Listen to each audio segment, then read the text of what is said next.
Это, я думаю, это не люди говорят, мое мнение. Это говорят наши политики.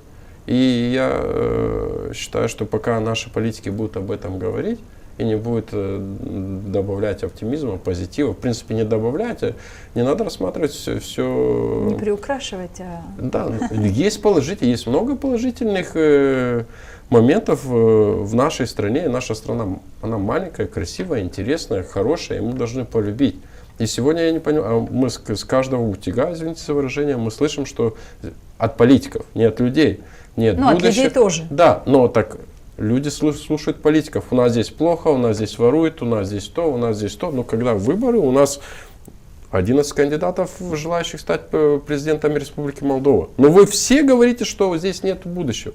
Так зачем вы тогда все туда баллотируетесь? Ну и осталось в рамках этого вопроса получить твой ответ. Ты говоришь, много чего хорошего есть в этой стране. Что хорошего есть в этой стране для тебя? Хотя бы 2-3.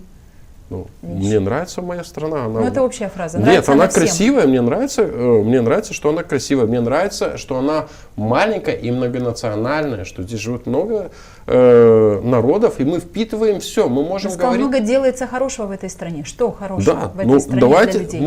Но сегодня дороги стали лучше. Кто бы что бы ни говорил сегодня, по Республике Молдова, даже возьмем по Гагаузии, дороги стали лучше, зарплаты стали выше. Раньше, я просто здесь это можно прямо отдельную передачу, наверное, сделать про это. Сегодня в 90-е годы уезжали на заработки, потому что, грубо говоря, здесь платили лей, а на заработках платили 50 лей. Сейчас эта разница, она очень маленькая. Сейчас можно заработать в Молдове там 5 лей, а на заработках 7 лей.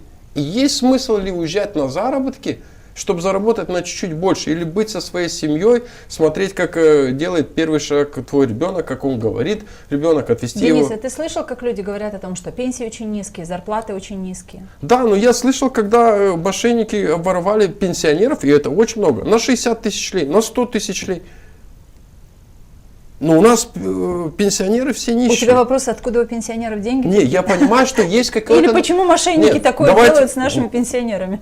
Это очень плохо, что они делают, но не все пенсионеры у нас плохо живут. Давайте начнем с этого. И это проблема, я всегда говорю, если вам политик говорит, что он сейчас придет и сделает пенсии выше, говорю, не голосуйте за этого политика. Потому что проблема пенсий идет еще с 90-х годов. И пока вот этот весь оборот не сделается, пенсионеры не будут. Сегодня пенсионеры, которые выходят на пенсию сегодня и работают, они получают 4, 5, 6, 7 тысяч лей пенсию. Не надо говорить, что таких пенсий нету.